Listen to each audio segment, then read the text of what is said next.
তা না হলে তসলিমা নাসরিন কোনো অমুসলিম ঘরের মেয়ে নয়, মুসলমান ঘরের মেয়ে। তার বাবা মা দ্বীনি শিক্ষা না দেওয়ার কারণে রাসূলের দুশমন হয়ে দাঁড়ালো। এই নাসিয়া ইলাহি খান এ কোনো অমুসলিম ঘরের নয়, মুসলমান ঘরে জন্ম নিয়েছে। কিন্তু আজকে রাসূলের দুশমন কি করে হলো? এর মা বাবা দ্বীনি শিক্ষা দেয়নি, এর মা বাবা কোরআন হাদিসের শিক্ষা দেয়নি, রাসূলের আখলাক এদিকে পড়ায়নি।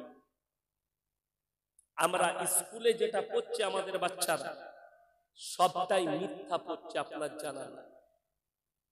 স্কুল কলেজে যেটা পড়ানো হয় বেশিরভাগ ইসলাম বিরোধী কথা পড়ানো হয়। তাতে যেখানে পড়াচ্ছে, যে ইউনিভার্সিটি, যে স্কুলে, তার প্রথম দলিল বলে দিই, ইতিহাস স্কুলের ইতিহাসে লেখা আছে আদিম যুগের ঘটনা, আছে না? না।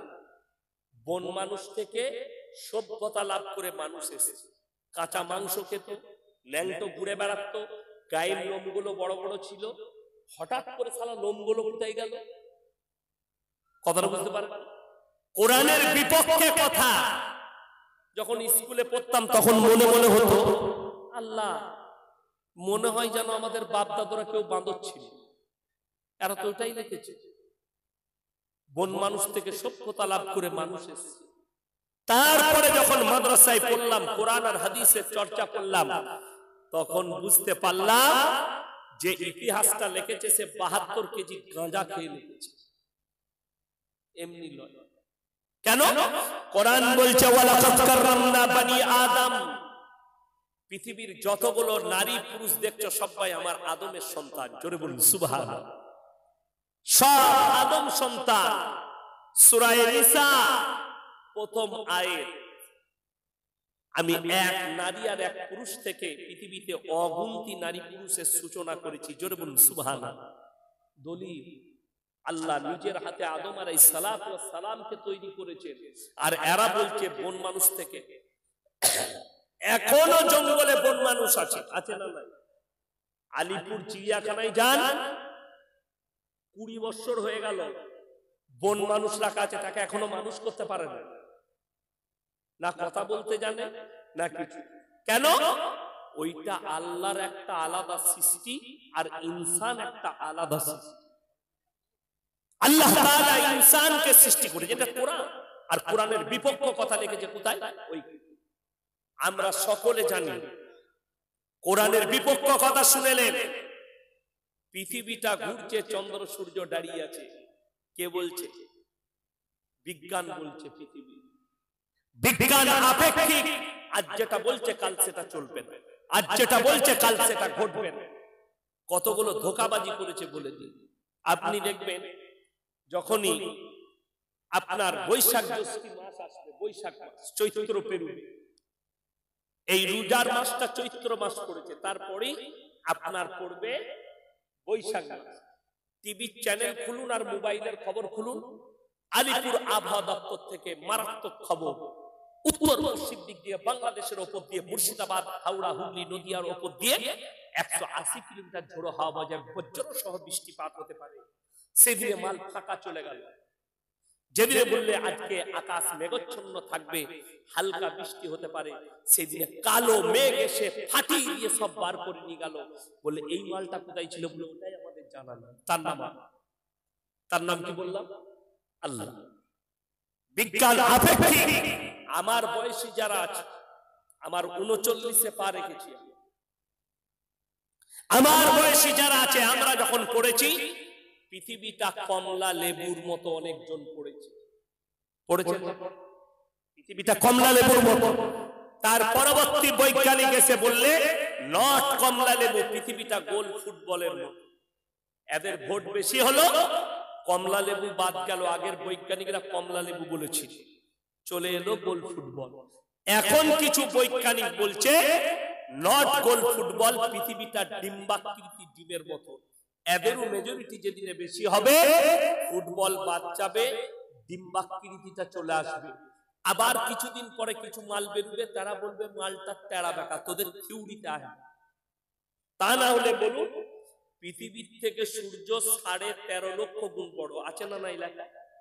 আচ্ছা, কার বাপের মিটার দিয়ে মেপে হলো লেখা আছে? লেখা আন্দাজে অনুমান করে বলেছে। আমাকে অনেকজন মনে করবে আমি কোরআনের দলিল দেব। এরা বলছে পৃথিবীর ঘুরছে, চন্দ্র সূর্য গ্রহ তারা নক্ষত্র তারা সব দাঁড়িয়ে আছে, আর কোরআন তার উল্টো বলেছে। এরপর আপনি কোরআনকে দোষারোপ করবেন না বিজ্ঞানকে, এটা আপনার ব্যক্তিগত ব্যাপার। আপনি যদি কোরআনকে বলেন মিথ্যা, আপনি বেঈমান আর কাফের হয়ে যাবেন। আল্লাহর এই কিতাব যার প্রথমেই লেখা আছে সূরা বাকারায়, যালিকাল কিতাবু লা রাইবা ফি, আমার কোরআনে বিন্দু মাত্র সন্দেহের কোনো অবকাশ নাই। জোরে বলুন সুবহানাল্লাহ।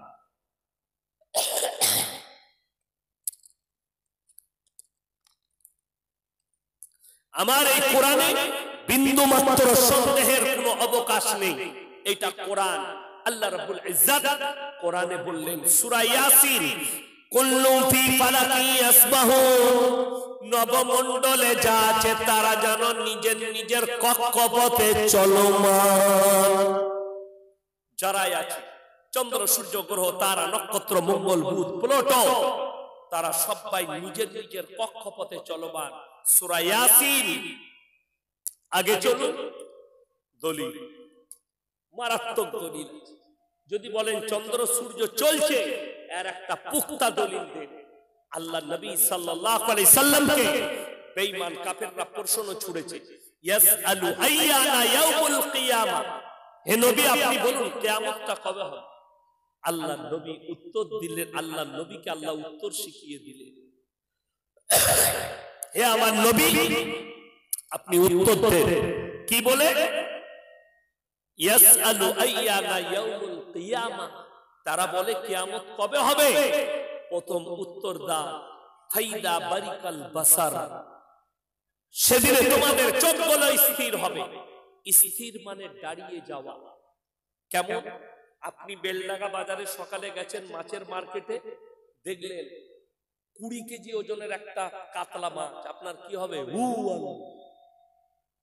চোখগুলো দাঁড়াবে না দাঁড়াবে? কোরআন এই শব্দই ব্যবহার করেছেন, তাফসীরের মধ্যে আছে ফাইদা বারিকাল বাসার, চোখগুলো স্থির হয়ে যাবে। ওয়া খাসাফাল কামার, যেদিনে চন্দ্র আলোহীন হবে। ওয়া জুমিয়া শামসু ওয়াল কামার, চাঁদ আর সূর্যকে একটা রাস্তায় টক্কর খাওয়াবো, মুখোমুখি সংঘর্ষ করাবো। তারা চলছে একটা রাস্তায় টক্কর খাওয়াবো। ইয়াকুলুল ইনসানু ইয়াওমাইদিন আইনাল মাফার, সেদিনে মানুষ বলবে কোথায় পালালে বাঁচি। কাল্লা লা ওয়াসারা ইলা রাব্বিকা ইয়াওমাইদিনিল মুস্তাকার, নিজের আল্লাহর কাছে রবের কাছে দণ্ডায়মান ছাড়া বিকল্প কোনো রাস্তাই থাকে না।